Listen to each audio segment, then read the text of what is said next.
पावसाळ्यात मुलांच्या टिफिनसाठी, नाश्त्यासाठी घरातीलच उपलब्ध असलेलं पदार्थ घेऊन आपण आज बनवूयात फायबर आणि कार्बोदकांनी समृद्ध असा मूग डाळीचा चिला, तोही अगदी 10 मिनिटात। चला रेसिपीला सुरुवात करूया। नमस्कार, मी अंजली रामा रेसिपीजमध्ये आपलं खूप खूप स्वागत। रेसिपी सुरू करण्याच्या आधी तुम्हा सगळ्यांना एक छोटीशी विनंती, व्हिडिओ शेवटपर्यंत बघा। आवडला तर लाईक, शेअर, सबस्क्राईब नक्की करा। चला, इथे आपण मूग डाळीचा चिला तयार करण्यासाठी एक मोठा बाउल भरून मूग डाळ घेतली। 2 ते 3 पाण्याने स्वच्छ धुतली। मूग डाळ भिजेल आणि वरती थोडंसं राहील एवढं पाणी घालून ही रात्रभर पाण्यामध्ये भिजत ठेवली। दुसऱ्या दिवशी सकाळी मूग डाळ आपण पाहिली तर मूग डाळ मधपर्यंत छान भिजली होती।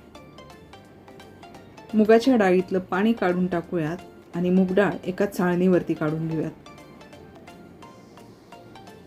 यामुळे याचा अंबूसपणाही निघून जाईल आणि मूग डाळ ही कोरडी होईल। पावसाचे दिवस असल्यामुळे मुगाची डाळ रात्रभर जरी पाण्यात आपण भिजवत ठेवली तरी हे पाणी अंबूस होत नाही। त्यामुळे मुगाची डाळ कोरडी झाल्यानंतर ती मिक्सरच्या जारमध्ये घालूयात। पाणी न घालता सुरुवातीला यामध्ये काही मसाले घालूयात। 7 ते 8 हिरवी मिरची, 1 ते 1.5 चमचा जिरे, 1.5 इंच आल्याचा तुकडा, वरचं साल काढून आल्याचे काप करून घेतले। चवीनुसार मीठ घालूयात आणि सुरुवातीला पाणी न घालता ही डाळ आपण मिक्सरला फिरवून घेऊयात।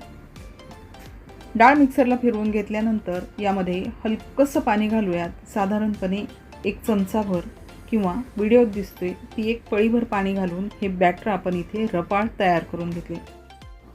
याच पद्धतीने राहिलेली डाळ ही आपण मिक्सरला फिरवून घेऊया आणि एकसारखं बॅटर 10 ते 15 मिनिटं एकाच दिशेने हलवत राहूया, म्हणजे बॅटर छान हलकं होईल। इथे आपण चिल्याचं बॅटर तयार करत असतानाच हिरवी मिरची, जिरं, आलं आणि मीठ घातलं। यामुळे बॅटरमध्ये हे एकसारखं पसरलं जातं आणि चवही छान लागते। बॅटर एकसारखं ढवळून घेतल्यानंतर 10 ते 15 मिनिटं झाल्यानंतर यामध्ये आपण चिमूटभर हळद घालूयात, चवीपुरतं मीठ घालूयात। सुरुवातीला मीठ आपण घातलं होतं त्यामुळे मिठाचं प्रमाण थोडंसं कमी ठेवायचं। चिमूटभर हिंग घालूयात आणि परत एकदा बॅटरला एकसारखं करून घेऊयात। इथे आपलं चिल्याचं बॅटर तयार झालंय। तव्याला कांद्याने तेल लावून घेऊयात। तवा छान गरम झाला की यावरती आपण पाणी शिंपडून हे कपड्याने पुसून घेऊयात। असं केल्याने तव्याला परत तेल लावायची गरज भासत नाही आणि चिलेही तव्याला चिटकत नाहीत। परत एकदा चिल्याचं मिश्रण ढवळून घेऊयात आणि 1 चमचाभर मिश्रण या तव्यावरती पसरून घेऊयात। चिल्याचं मिश्रण टाकताना तव्याला तेल न लावताच चिल्याचं मिश्रण या तव्यावरती पसरून घ्यायचं। आपण इथं बघतोय आपलं मिश्रण अगदी परफेक्ट झाले आणि तव्यावरती ते एकसारखं पसरलंही गेलंय। 1 मिनिटांनी चिला छान सेट झाला की कडेकडेने आणि थोडंसं मध्ये तेल घालून घेऊयात आणि चिला आपण इथे तयार करून घेऊयात। एक चिला तयार करताना साधारणपणे 1 ते 1.5 मिनिट लागतो। चिले अगदी फटाफट तयार होतात। चिला तयार करताना खूप घट्ट किंवा खूप पातळ मिश्रण तयार करायचं नाही। जर मिश्रण पातळ झालं असेल आणि तव्याला चिटकत असेल तर थोडासा रवा घालायचा, मिश्रण एकसारखं करायचं आणि चिले तयार करून घ्यायचे।